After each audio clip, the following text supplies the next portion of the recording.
When the alarm screamed, the sky was still clear. I remember that.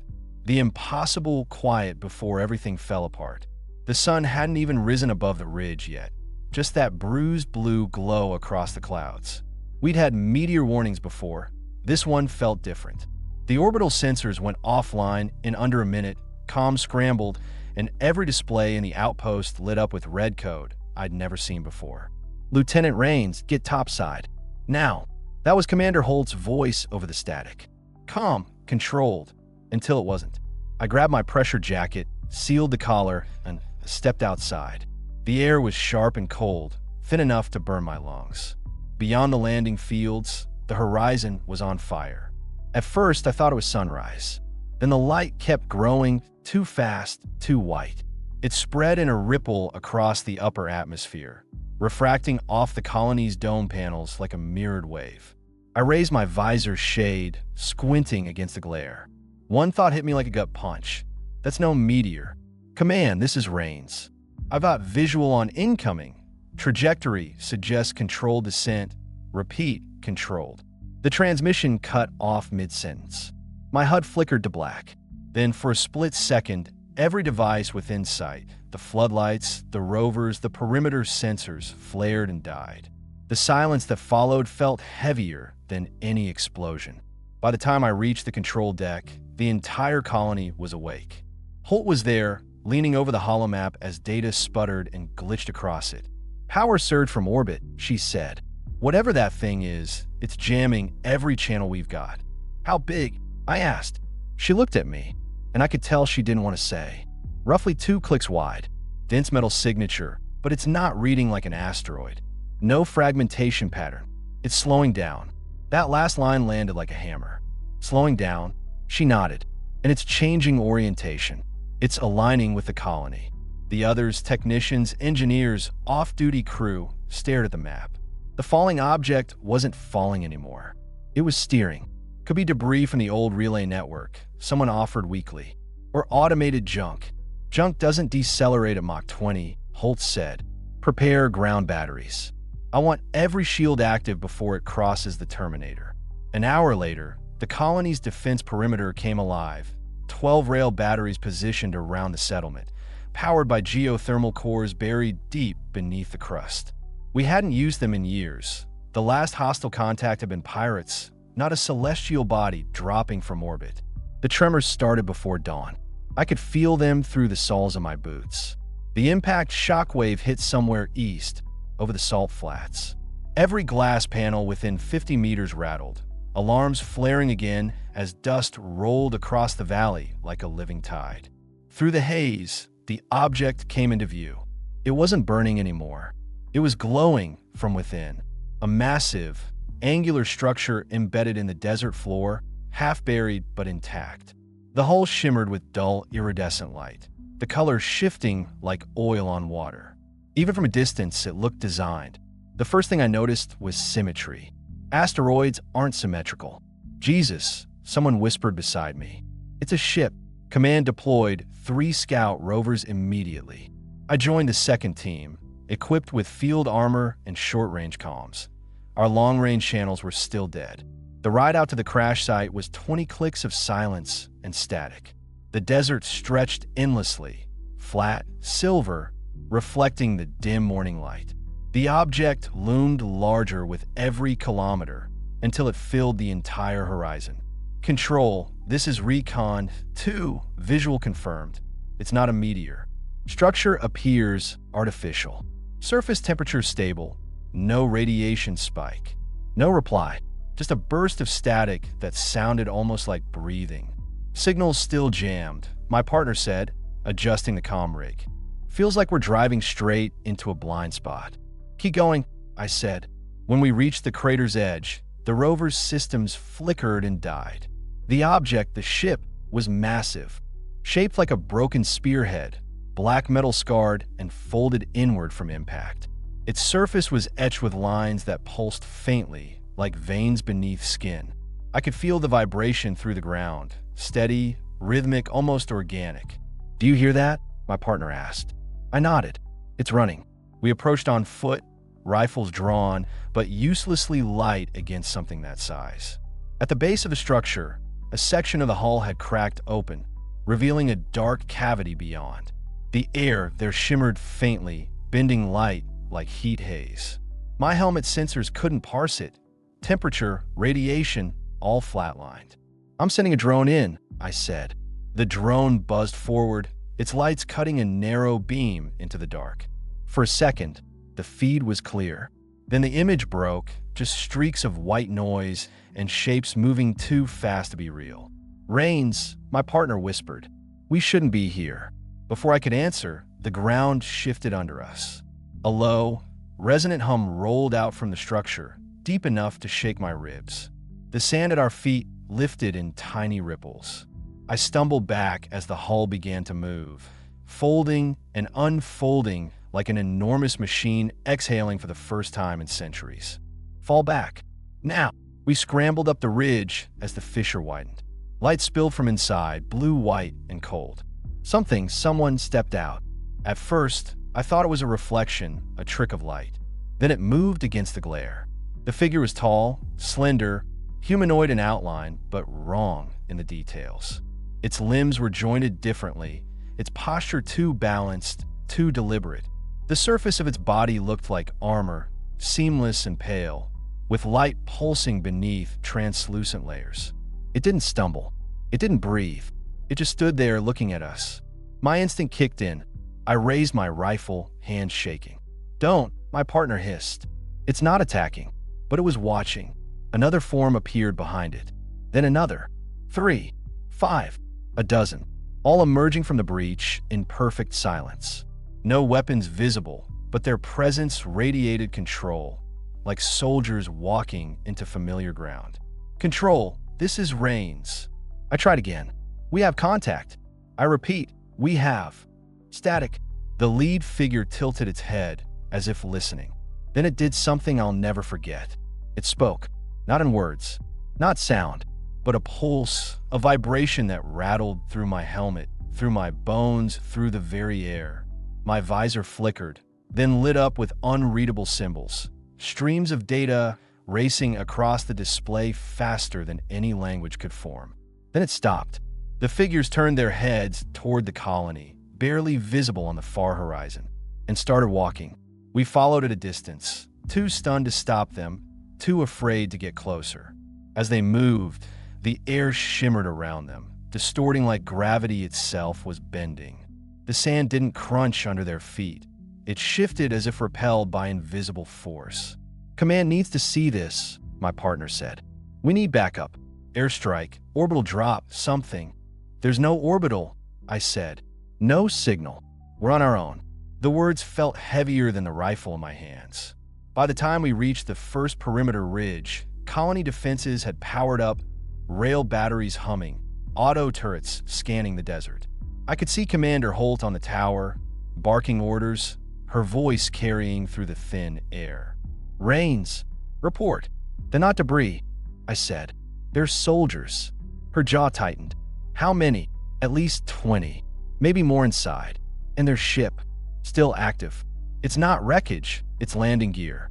That was the first time I saw her lose composure. Just a flicker, but it was enough. "Get everyone under cover," she said quietly. "And pray they came to talk." They didn't. The first shot came from one of our automated turrets, triggered by movement across the kill zone. The rail slug hit one of the approaching figures dead center, a sonic crack echoing across the plane. The impact threw up a cloud of dust. When it cleared, the figure was still standing, armor intact. The others stopped moving. For a moment, the world froze. Then the lead alien raised an arm and opened its hand. A pulse of blue light erupted from its palm, silent, blinding. Every turret along the ridge shorted out at once. Sparks rained down as the defensive grid collapsed. "Fire everything!" Holt shouted. Railguns thundered. Missiles streaked across the desert. The aliens didn't flinch. They moved like water, flowing between impacts, energy fields absorbing kinetic force and dispersing it in ripples of light. I dropped behind cover, heat searing my armor as one of the cannons exploded overhead. "They're tearing through us," someone yelled over comms. I tried to reach hold again, nothing but static. Smoke and dust swallowed the field. Through the chaos, I caught glimpses, our soldiers firing, falling, scrambling to regroup. The aliens advanced without sound, their formation unbroken. They weren't killing indiscriminately, they were disabling, disarming, taking positions. It wasn't a massacre, it was an occupation. I ran to the comms tower, half collapsed, sparks raining from severed cables. Inside, Holt was alive, barely, blood running down her temple as she tried to reboot the uplink. "Rains," she gasped. "We've got survivors in the south hangar. You need to get them out." "What about you?" She gave a bitter laugh. "I'll buy you time." "Commander, that's an order." Another explosion shook the deck.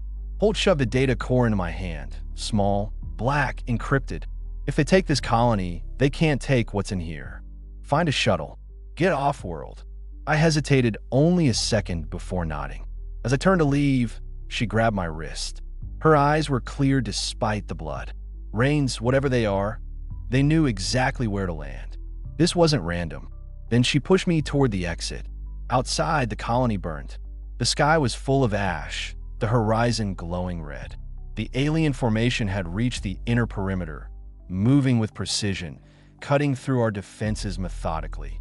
I sprinted across the main avenue, ducking between wrecked transports, the data core pressed tight against my chest.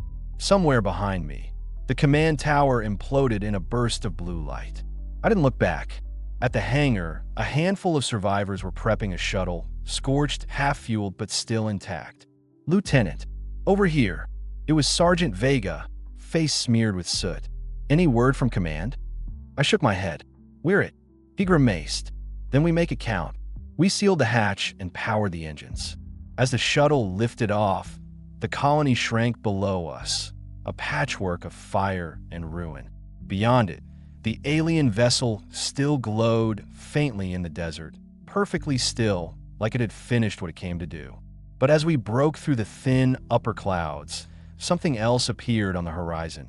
Tiny lights descending through the atmosphere in formation. Dozens of them, maybe hundreds. They weren't meteors, they were ships. The shuttle barely made it out of the atmosphere. Every alarm on the console was screaming, the hull shaking so hard the panels were coming loose from the frame. The engines coughed plasma and died twice before stabilizing at half thrust. Below us, the colony burned like a constellation of dying stars. Every street, every dome, every ridge that we had spent decades building, gone in minutes. "Altitude 300, Vega said, his voice steady but his hands trembling on the controls. "Keep her level," I told him. "We'll find somewhere to put down." "Where?" "The whole sector's hot." "Then we go cold," I said. "Power down and glide." The shuttle's engines dimmed, and the roar faded into a long, hollow silence. For the first time since the impact, I could hear my own heartbeat. Through the cockpit glass, the desert stretched endlessly beneath us, a sea of silver dunes broken by jagged black rock. The alien ship still glowed faintly in the distance, a wound in the planet's skin. Around it, tiny blue lights were spreading outward, their soldiers forming a perimeter. Vega exhaled. "They're securing the site." "Yeah," I said quietly. "And we're next on their list." We set down 40 kilometers south of the colony, in a region known as the Glass Flats, a wasteland of fused silica left by some ancient meteor strike long before humans arrived. The landing gear hit hard, the rear thrusters failed, and we skidded until the hull scraped itself still. The silence after impact felt unreal. No comms chatter, no sirens, just the slow ticking of cooling metal. Vega unstrapped and slumped against the bulkhead. 2 minutes more, and we'd be vapor. 2 minutes less, I said, checking the data core in my vest, and we'd still be on the ground when they landed. He laughed once dry. "So, what's the plan now, Lieutenant?" I looked out across the barren horizon. The planet's second sun was rising, smaller and colder, painting everything in pale orange light. First, we find anyone left alive. Then we figure out what these things want. There were 7 of us in the shuttle. Me, Vega, 2 medics, a comms tech, and a pair of miners who'd stumbled into the hangar during the evacuation. None of us had slept. None of us could. We set up a camp near the wreck. Minimal power, no heat signatures, no transmissions. We couldn't risk being tracked. By mid-morning, the air was thin and dry enough to draw blood from our noses. Vega and I hiked up the nearest ridge to get line of sight on the colony. I carried the long-range scanner from the shuttle, though its range was crippled by interference.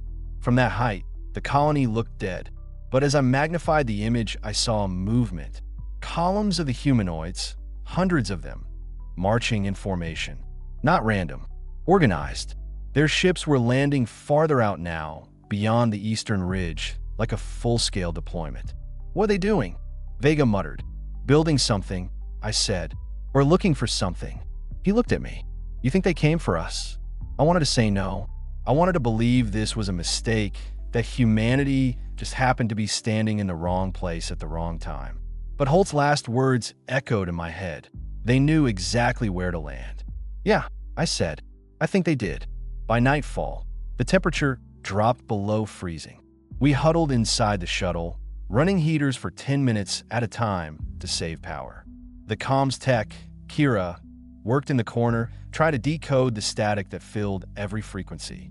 "I keep getting pulses," she said, "like they're broadcasting something in cycles. Maybe comms between units. Can you track the source?" I asked. "Too many. But it's coming from orbit too. They've got ships up there." That didn't surprise me. It terrified me. If they controlled orbit, they controlled everything. One of the miners, old guy named Torres, spat into the dust. "We should just run. There's desert for thousands of clicks. They won't follow us forever. Run where?" Vegas snapped. "We don't even know if anyone else on this planet's alive." I looked at both of them. "We hold position until we know more." Holt gave me something they didn't want found. I lifted the black data core. "If they came for the colony, it's probably because of this. Kira Faunil. What's on it?" "I don't know," I admitted. "But if it's worth dying for, we'll figure it out." We spent the next day scavenging from the shuttle and repairing what we could. Vega managed to get a single drone online, enough for low-altitude recon. At 1,500 hours, it picked up a signal, a weak distress beacon, maybe 5 clicks east. "Human origin. Could be a trap," Vegas said. "Could be survivors," I countered. We left at dawn. The trek across the flats was brutal. The ground shimmered under the heat, cutting glare through our visors. Wind carried fine shards of glass that hissed across our suits like rain. Halfway there, the static in our comms deepened, a low, rhythmic pulse. The same pattern Kira had recorded earlier. "They're near," she whispered.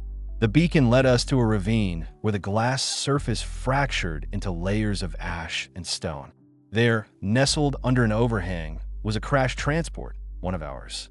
The hull was scorched, but the emergency lights still blinked weakly. "Anyone inside?" Vega asked. I climbed through the torn hatch. The air smelled of ozone and fuel. A single figure sat against the bulkhead, uniform blackened, visor shattered. For a second, I thought he was dead. Then he moved. "Rains?"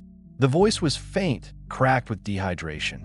"Parker," I said, recognizing him. One of the relay officers. He coughed blood and tried to stand. They came through the east gate. Didn't shoot at first. Just scanned us. His eyes darted toward the walls. Then something changed. Like they got what they needed. "What do you mean?" They were mapping us. Faces. Weapons. The colony layout. Then they went silent. After that, he stopped. The silence between us was thick. "They started taking people," he whispered. "We brought him back to camp, but he didn't last the night. Whatever burns he'd taken were too deep. Before he died, he grabbed my wrist. 'It's not invasion,' he said. 'It's retrieval.' Then he was gone. I didn't sleep. None of US did." His last word echoed through my head. Retrieval. Retrieving what? At dawn, we launched the drone again, this time pushing it closer to the colony perimeter. The feed was unstable, but clear enough to make out what was happening. The aliens had erected structures across the valley, towers of smooth metal rising from the sand like obsidian spires. Between them, vast energy fields shimmered, connecting each point in geometric patterns. Inside the field, Human shapes moved, dozens of them, walking in lines, herded by the humanoids. Some wore colony uniforms. Others were civilians. Survivors, Vegas said. They're alive. Kira zoomed in. No, look at their eyes. I did, and when I saw them, made my stomach twist. Their eyes glowed faintly, the same blue light pulsing beneath the alien's armor. They're not prisoners, she whispered. They're connected. That night, we argued around the dying heater. We go back, Vegas said. We hit the towers, free whoever's left. With what? I asked. We've got rifles and 2 mags each. That's suicide. You'd rather hide while they turn people into whatever that is? Kira broke in softly. Maybe there's a way to understand what they're doing. If I can break their signal pattern, maybe we can talk to them. I looked at her. You think they want to talk? She shrugged. They're not exterminating us. Not yet. That means something. Or they're waiting for the right moment, Vegas said. We sat in silence, the air between us crackling with static and fear. Outside, the wind howled across the flats, carrying the faint hum of something vast and distant, the alien towers pulsing in the dark. By morning, Kira had decoded part of the transmission pattern. Not language, but rhythm, like a sequence of coordinates repeating across multiple bands. They're triangulating, she said, using the towers as anchors. For what? I asked. She hesitated. Maybe a signal to orbit. Or a map. That word again, map. Upload it to the shuttle system, I said. See if we can overlay it with colony data. She worked for hours while the rest of us kept watch. The heat outside shimmered so bright it made the horizon dance. When she finally called us over, the screen displayed a holographic projection of the colony and surrounding terrain. But it wasn't just terrain.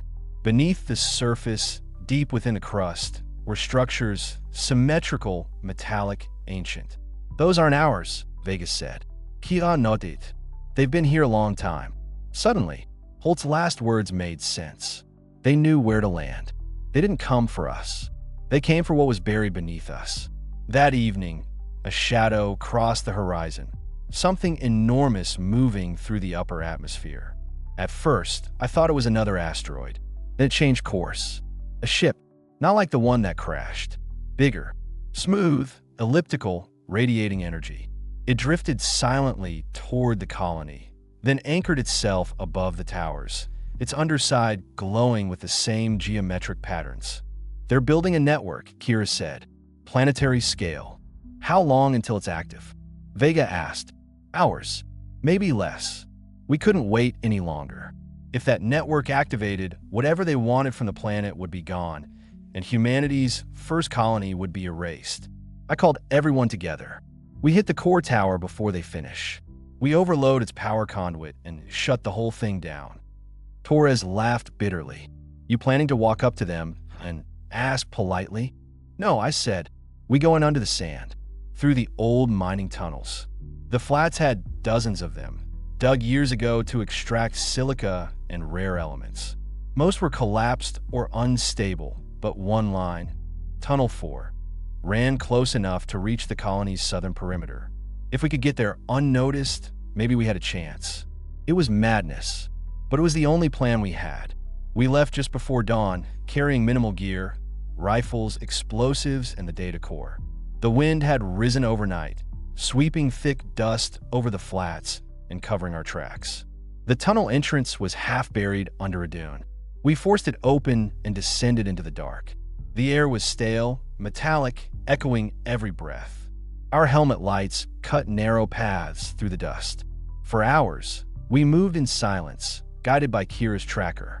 Occasionally, we heard distant vibrations above us, the aliens moving, building.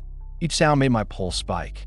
Finally, the tunnel opened into a vast cavern, part natural, part excavated. And in its center stood a wall of metal unlike anything human. It's part of their structure, Kira whispered. The tower's roots. Then we're in the right place, I said. We planted charges along the conduits, enough to cripple whatever power source fed the network. Vega armed the last one. Once we detonate, this whole cavern collapses. You sure about this, Lieutenant? I looked at the data core in my hand, then at the glowing metal before us. They came for what's under our feet, I said. Let's make sure they don't get it. That's when the lights changed. The metallic wall pulsed once, then again, faster, as if aware of our presence. The air thickened, humming with low-frequency energy. They know we're here, Kira said. A shaft of blue light shot down from above, cutting through rock and dust like a blade. 3 of the humanoids dropped into the cavern, landing silently, weapons forming from their forearms. "Contact!" Vega shouted. We fired. The rifle's crack echoed off the walls, rounds sparking harmlessly against their armor. One alien raised its hand, releasing a pulse that sent Vega flying across the floor. I hit the detonator. The blast swallowed the cavern in thunder and light. When I woke, I was half buried under debris, ears ringing, visor cracked. The air was thick with smoke and dust. "Ka!" I shouted. "Vega!" No response. Through the haze, the wall of metal had collapsed, molten and twisted, glowing faintly. One of the aliens lay motionless nearby, half melted, its armor cracked open like a shell. Inside, I could see its face. It wasn't mechanical. Not entirely. Beneath the translucent plating, there was skin, pale, almost human, but patterned with faint bioluminescent lines. Eyes closed, expression still. I reached out, almost against my will, and touched the edge of its armor. It was warm. Then its eyes opened. They weren't blue anymore. They were gray, and they looked afraid. Before I could move, it spoke, real sound this time, broken, struggling to form words. "Stop, network." Then it shuddered, light flickering through its veins. "What are you doing here?" I demanded. It blinked slowly, gaze unfocused. "Home, broken, found signal." Signal from what? It looked past me, at the twisted core of the tower, still glowing faintly. Old machines, yours now. And then it went still. I stumbled toward the collapsed conduit. The data core in my vest vibrated, matching the pulse coming from the wreck. It wasn't dead. Whatever network they were building, it wasn't just alien. It was connected to something buried beneath the planet, something older. Vega's voice crackled weakly through comms. "Rain's you alive?" "Barely. I'm outside. Half the colony's gone. But the towers, they're dimming." I looked at the melted wall, at the smoke rising through the cracks. "Then we did it." "No," Vega said. "You don't understand. They're pulling back, but they're not retreating. They're waiting." Waiting for what? Before he could answer, the ground shook, not from the explosion, but from deep below. A sound like the planet itself groaning echoed through the tunnels. Dust rained from the ceiling. The floor split beneath my feet, revealing a glow far below, white, blinding, ancient. Whatever was buried here, it was waking up. When the sirens died, the silence that followed was worse. For hours, the storm had pounded the outer dome like it wanted to peel the skin off the world. Now it was gone. The air tasted of ozone and burnt polymer. My ears rang with that post-battle quiet, the kind where every creak and hiss sounds like the start of another attack. I lay on my back in the dust of the corridor, staring at the fracture line that split the ceiling overhead. A slow drip of condensation landed beside my helmet. 1, 2, 3 drops, then silence again. My rifle was a meter away, half buried in shattered glass. I rolled, grabbed it, and pushed myself upright. Half the team was dead. I didn't need to check. You can feel the absence, the way the comms go emptier, the way the air feels too big. "Command, this is Rains," I said, voice rasping. "Sector 4 Dome, compromised. I've got 2 survivors, Reyes and Toma. We're moving toward the..." Static. Then nothing. The comm-net was gone. "Lieutenant." Reyes' voice came from behind me, tight, barely human through the rebreather. She was bleeding from the neck seal, a slow leak of red. "What now? Now?" I looked past her, through the half-open blast doors. The colony beyond was dark, only the emergency beacons cutting vertical scars of light through the fog. Now we find out what we're up against. We left the dome and crossed into open ground. The air outside felt thinner, sharper. Bits of dust still drifted down, glittering under the emergency strobes. The colony was unrecognizable. Hab blocks collapsed, corridors torn open like ribs. I could see the blackened shell of the landing pad to the east. The so-called asteroid had hit less than a click from there. It wasn't an asteroid. Not anymore. We'd all seen the footage, the object decelerating in the upper atmosphere, carving a controlled descent. The surface melting in a way that didn't match any known material. The scans later showed hollow structures beneath the crust. Not rock, metal, a ship. Movement, Toma whispered. I froze, lifted my rifle. Through the smoke, silhouettes moved. At first, I thought they were survivors. Then one stepped into the light.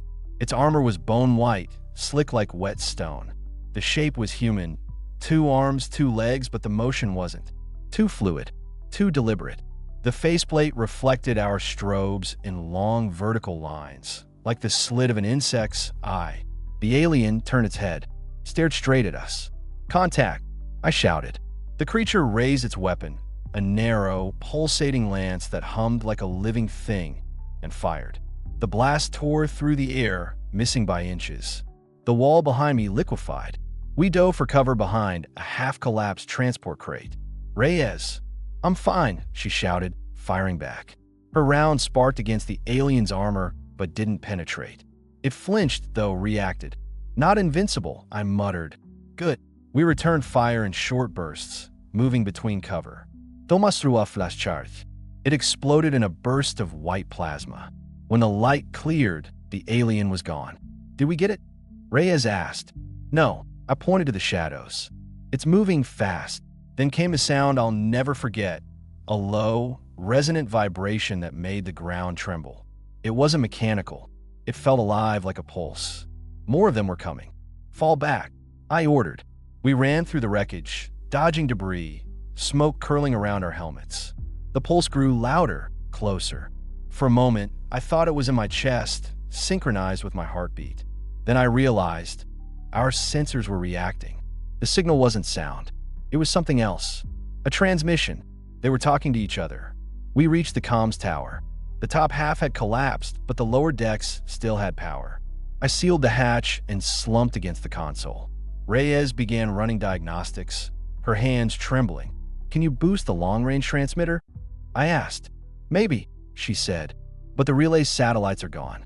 The asteroid, whatever it was, took them out on entry. Then we use what's left." She nodded, teeth clenched. Toma guarded the entrance, staring into the narrow slit of the blast door. Outside, fog rolled like slow water. I took a deep breath, leaned on the console. "Command won't hear us, but maybe the other domes will. We can coordinate a fallback." Reyes didn't answer.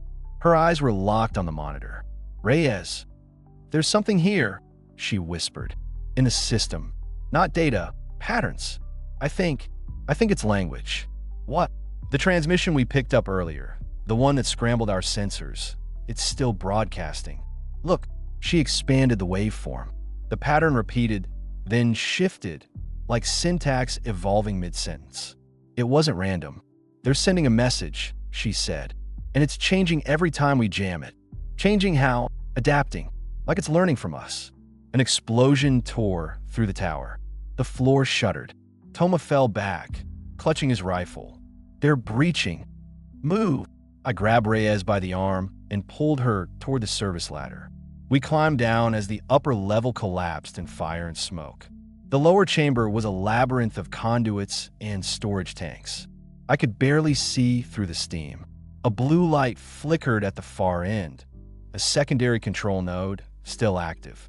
We reached it just as the hatch above caved in. One of the aliens dropped through the smoke, landing like liquid metal. I fired. The rounds tore chunks from its armor, but it kept coming. Its weapon flared. The air filled with a metallic scream.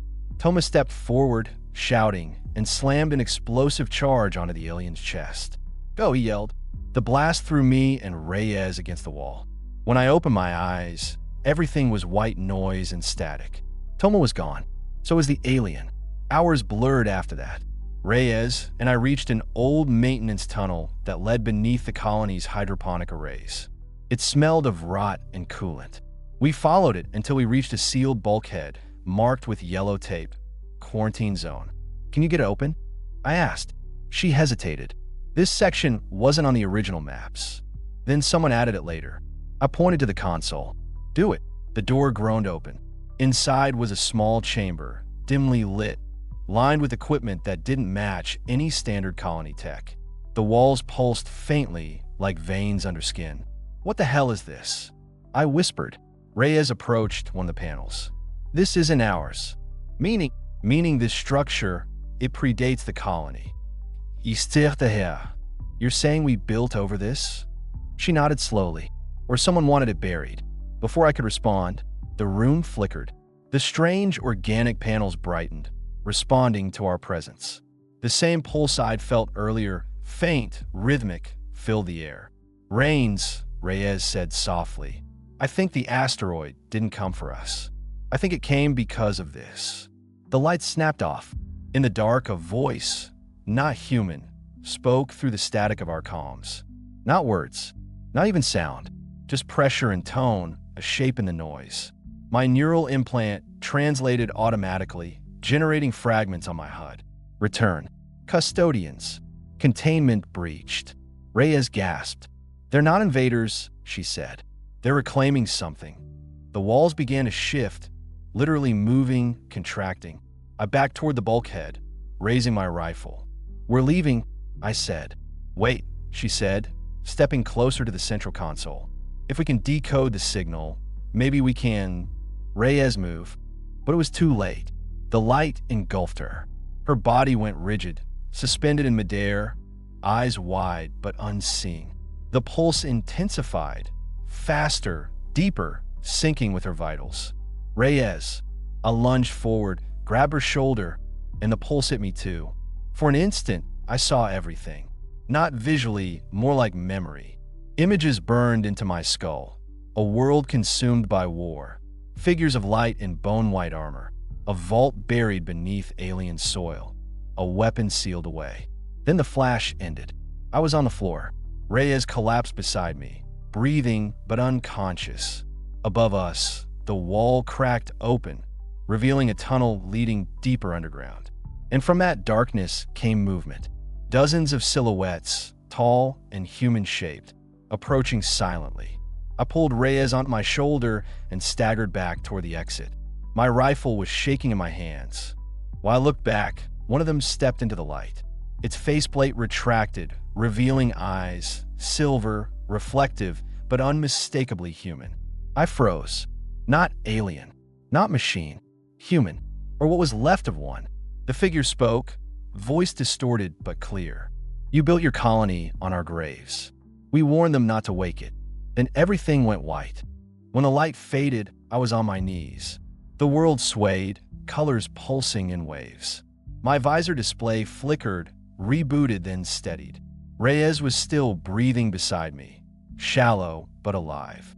The tunnel ahead glowed faintly, like bioluminescent veins through rock. The air here was different, denser, charged. My HUD readings danced between oxygen and something else the sensors couldn't classify. I pulled myself up, weapon still raised.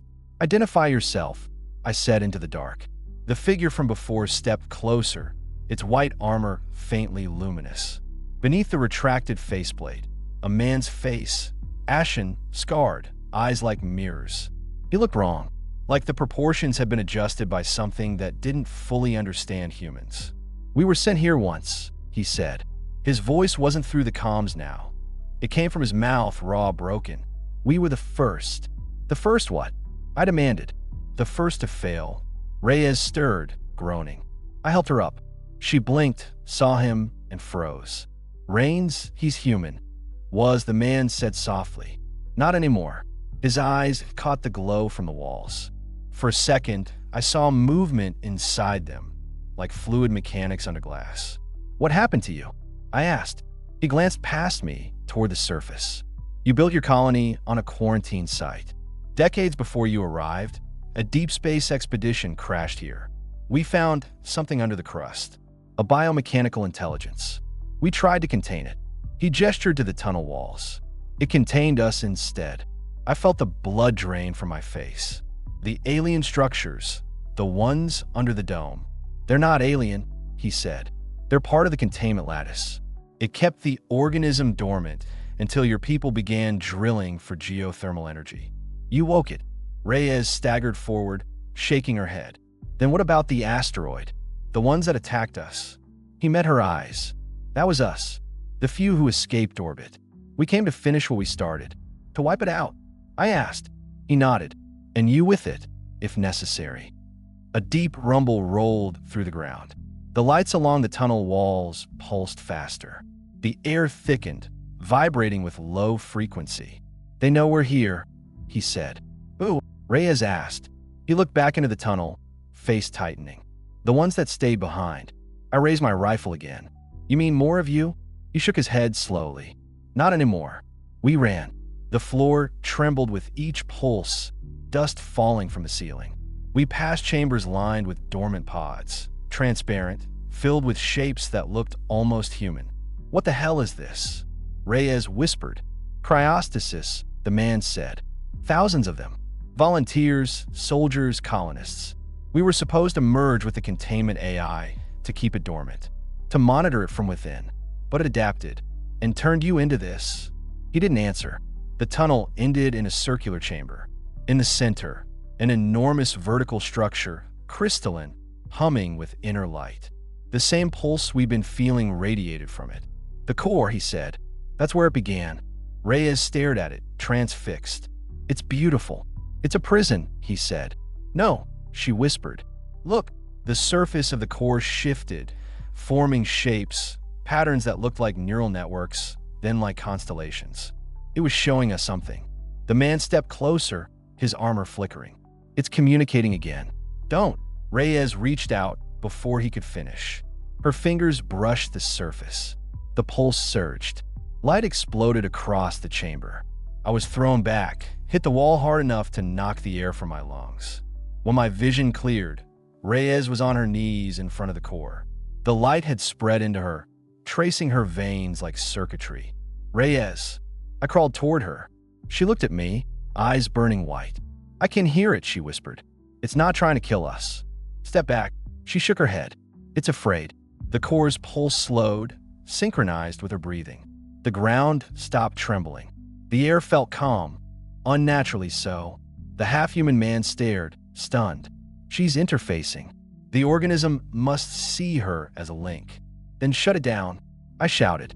I can't, he said. If I break the link now, she dies.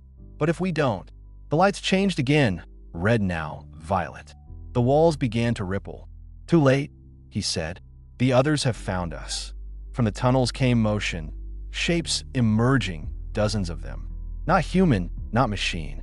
Elongated limbs, fractured armor fused with tissue. Their faces were featureless, smooth like bone. Defense units, the man muttered. Remnants of the first generation. He drew his weapon, a spear of compact plasma energy. They're drawn to neural activity. She's a beacon now. I stepped between them and Reyes. You're not touching her. He looked at me, then nodded once. Then help me hold them off. The first of the creatures lunged from the dark. I fired. My round sparked off its shell, but the kinetic impact threw it back. Another crawled along the ceiling, moving like liquid metal. The man's spear flashed. One strike, and it split open, spilling bioluminescent fluid. Keep them away from the core, he shouted. I switched to burst fire, cutting down 2 more. The chamber filled with light and screams that weren't entirely mechanical. Then one of them broke through. It slammed into me, pinning me to the floor. I jammed my knife up under its chin plate and twisted. The body spasmed, then went still. Blood, if you could call it that, dripped down my visor. I shoved the corpse off and looked toward Reyes. She was standing now, no longer trembling. The light from her body was brighter, forming tendrils that extended outward, merging with the core. Rains, she said, her voice layered, 2 tones at once. I understand now. Reyes, listen to me. Whatever it's doing, you have to fight it. It's not taking me, she said. It's using me to talk. The half-human stepped forward cautiously. What does it want? She turned toward him, and when she spoke, the voice wasn't hers. You made war against the wrong enemy. The chamber shook. The core pulsed violently. We were created to preserve. You tried to destroy. The infection is not us. It is you. The man staggered back, face pale. No, that's not possible. Reyes' light flickered. They're showing me, she whispered. Rains wasn't their weapon we found. It was their cure. The containment was built to hold the virus of our own creation. What virus? Humanity, she said softly. Us. The walls ruptured. Massive tendrils of living metal burst through, wrapping around the core. The defense units shrieked, tearing at each other. The man turned to me. If that's true, then the core is activating full purge protocol. It'll sterilize the surface. How long? Minutes. I looked at Reyes, glowing, half-consumed, still conscious. There has to be a way to stop it. He hesitated. Only manual override from inside the core. It'll need a direct neural interface. You mean someone has to connect to that thing? Yes, he said, but it won't let me in. I'm already compromised. Reyes opened her eyes. Then I'll do it. No, I said instantly. She's already linked, the man said quietly. She might be the only one who can. I said no. I shouted, grabbing her shoulders. You're not dying here. She smiled faintly. It's okay. Maybe that's the point. The core's light brightened, blinding. She stepped backward, merging into it, her outline dissolving. Reyes. For a moment, I saw her face, calm, serene, and then she was gone. The pulse stopped. The light collapsed inward, forming a single beam shooting straight up through the ceiling toward the sky. Outside, the clouds parted. The beam pierced the atmosphere, reaching orbit. For a moment, the whole colony glowed like dawn. Then silence. The defense units froze mid-motion, then disintegrated, dust dissolving into the air. The man fell to his knees. She did it, he said. The core's stable. Containment re-established. I could barely breathe. Where is she? He didn't answer. I stumbled toward the core surface. It was dark now, inert. No light, no pulse. Then, faintly, a whisper through the comm channel. One last transmission, encoded with her ID signature. Tell them it wasn't a war. It was a warning. And then, nothing. Hours passed. The man and I resurfaced through the ruined tunnels. The colony above was silent. Fires burned in the distance. The main dome was half collapsed, but the sky was clearing. He stopped at the ridge, looking back toward the beam's origin. She bought you time, he said. Maybe enough for your people to learn. I turned to him. And you? I go back underground. To finish what's left. I nodded. If we make it out of here, if anyone does, they'll need to know the truth. He almost smiled. Truth is heavy in a place built on lies. Then he walked in the mist, disappearing. I sat there for a long time, watching the dawn rise over the shattered colony. The light had a strange quality to it now, clearer, cleaner. The pulse was gone, but sometimes if I stood still, I could almost hear her breathing in the wind. Reyes saved us. Or maybe she just delayed the inevitable. Either way, we were alive. And somewhere beneath my boots, a silent core dreamed in the dark, still watching, still waiting for the day we'd make the same mistake again. When the sun finally rose, it didn't look like the same star. The light had a cooler tone, pale, almost silver, as if the planet's atmosphere itself had been rewritten overnight. The fires had died. The air was thin but breathable. I sat on the ridge above the colony and watched the smoke curl upward, slow and deliberate, like the planet was exhaling after holding its breath for too long. For the first time in days, there were no sirens. No comes chatter, just the wind. I checked my wrist unit again. Still no response from command. No orbital pings. The satellites were gone, vaporized, jammed, or both. The colony's main hub was a graveyard of twisted steel and glass. Reyes' signal marker had vanished from the network 6 hours ago, but I kept the channel open anyway. I made my way down toward the main dome, rifle slung, but still ready. The path was littered with fragments, melted armor, cracked hull plating, blackened earth where plasma discharges had kissed the soil. At the base of the ridge, I found what was left of the colony's security checkpoint. A few survivors had gathered there, maybe a dozen. Most were civilians, wrapped in scavenged thermal blankets. They looked at me as if I were a ghost. Lieutenant Rains, someone said softly. It was Sergeant Imani, her armor charred, one arm bandaged in synth gauze. She'd been with the Western Perimeter Unit. "You're alive," she said. "We thought." "Yeah," I said. "You too." "What happened out there?" she asked. I hesitated. The truth felt too heavy to speak. "The asteroid wasn't a rock," I said finally. "It was a ship, and it wasn't here to invade. It was here to stop something." She frowned. "Stop what?" I looked past her at the crater, where the beam from the core had erupted hours before. The ground was still faintly glowing. Us. We spent the next day searching for survivors. Most of the domes were unsalvageable, breached, or burned out. The oxygen plants were offline. The hydro systems had collapsed into sludge. We found pockets of life, med-techs, miners, children, clinging to air filters and cracked shelters. At night, we gathered in the shadow of the wrecked command tower. A single portable generator hummed softly, powering a circle of dim lights. The survivors sat close together, whispering. No one slept much. I took first watch. The stars above were bright, too bright. Without the atmospheric haze, they looked sharper like blades. Somewhere up there, the remnants of the alien fleet, or what was left of the first expedition, drifted silently in orbit. I thought about Reyes, about the way she'd looked in that final moment, calm, almost at peace. She'd said it wasn't a war. It was a warning. But against what? On the second morning, I picked up a faint transmission. The signal was weak, bouncing off the upper atmosphere. I patched it through the portable relay. Static first, then a voice. "If anyone can hear this, this is SolNet Emergency Channel 7. We have visual confirmation of unidentified debris cloud over Vega 9. Contact lost with ground colony 2 days prior. All rescue ships are on hold until..." Then silence. I tried to respond, but the transmission was one way. They could see us, maybe even orbit above us, but they weren't coming down. Not yet. Couldn't blame them. If they saw the energy spike that went off here, they probably thought the planet detonated. Still, hearing a voice, even a distant one, cracked something open inside me. For the first time since the impact, I felt something like hope. Later that day, we buried our dead. We didn't have much of a choice where to dig. The soil was still radioactive in patches, but it felt wrong to leave them unmarked. Imani helped me carve rough headstones from broken hull panels. The names were etched with a plasma torch. Rhea's name went at the center.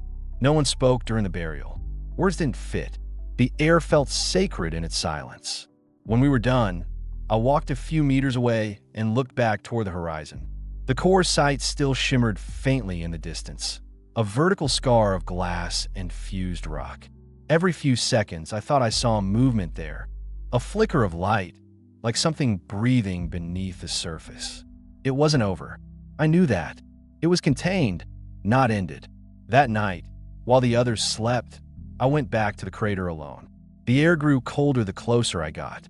The soil crunched under my boots, crystallized by whatever energy had passed through it.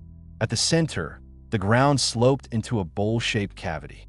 I climbed down slowly, flashlight scanning the walls. The surface was smooth, melted into obsidian.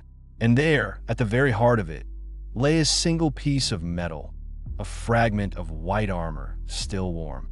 The same armor the half-human man had worn. When I touched it, my visor flickered.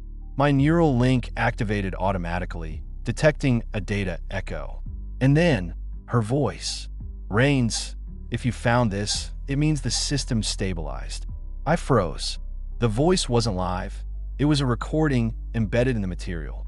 The core wasn't an enemy. It was a failsafe, an archive meant to protect the galaxy from something humanity created long before we left Earth. It stored the consciousness of the first explorers, their knowledge, their warnings. When the systems decayed, it started to misinterpret intrusion as infection. There was a pause, a distortion in the signal. They weren't trying to kill us, Rains. They were trying to stop the cycle.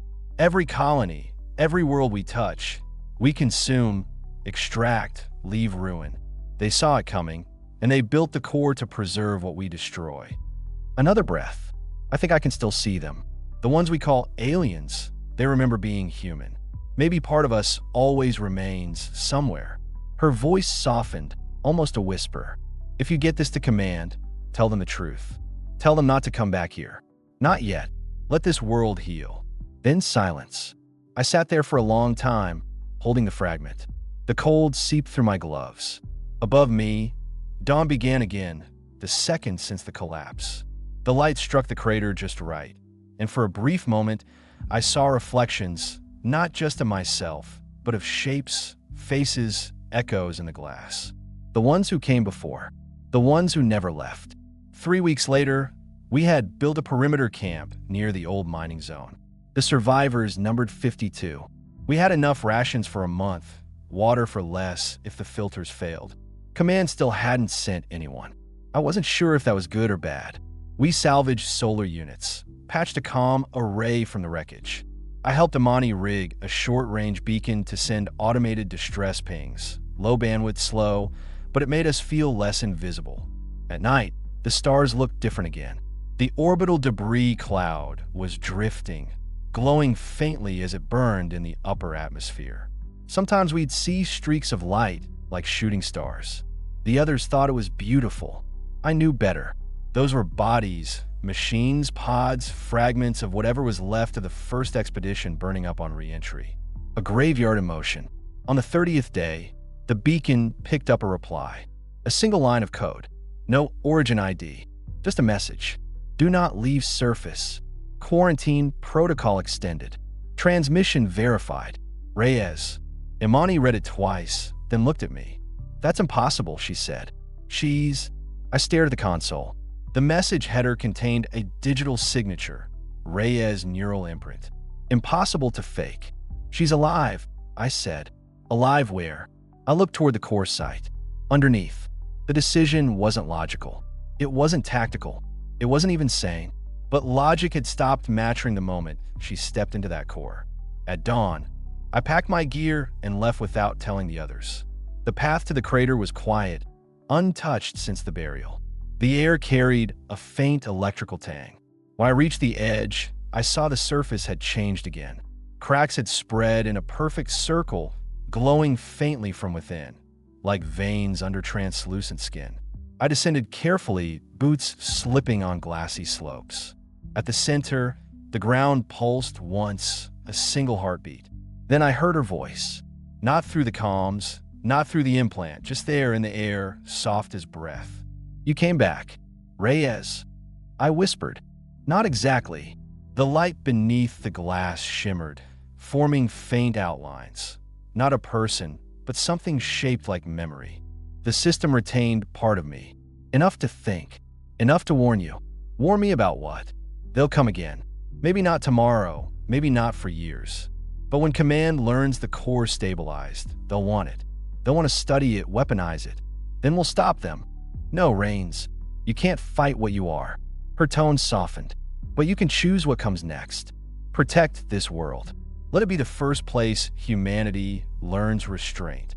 I swallowed hard. And you? I'm part of it now. Maybe I always was. But it's peaceful here. For the first time, it's quiet. The light faded slowly, like embers dimming. Goodbye, Rains. And then she was gone again. When I returned to camp, I didn't tell the others what I'd seen. Instead, I told them the transmission was a false echo, that the core was stable, that we were safe for now. Maybe I lied to protect them, maybe to protect her. Either way, the truth stayed buried, like everything else on this planet. Weeks turned into months. We built shelters from the wreckage, learned to grow food in the reconditioned domes. The planet healed faster than we did, vegetation creeping across the crater rim, new atmosphere readings stabilizing. Sometimes at night, I'd sit outside the perimeter fence, looking up at the stars. The pulse was gone, but if the wind was still enough, I could swear I heard it. Faint, like a heartbeat buried beneath the world. Not threatening, just alive. Maybe Reyes was right. Maybe it wasn't a war at all. Maybe it was a lesson we were too young to understand. One evening, I wrote a final log entry.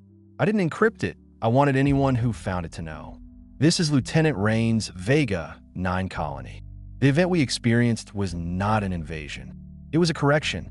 We triggered an ancient failsafe built by those who came before us, maybe even by us. The structure beneath this world, the core, is now stable. The organism is dormant again, but conscious. It remembers. If you find this, don't repeat our mistake. Don't dig where the ground hums. Don't wake what sleeps. Some things are meant to dream forever. I closed the log, sealed the data chip, and buried it beneath the first patch of regrown grass outside the camp. When I stood, the horizon shimmered, auroras blooming across the sky, silver and violet. It was beautiful, quiet, infinite. For the first time since the impact, I didn't feel small. I felt connected. To her, to them, to the silence between stars. And in that silence, I finally understood what she meant. It wasn't a war. It was a reminder that even at the edge of the galaxy, humanity's greatest enemy would always be itself.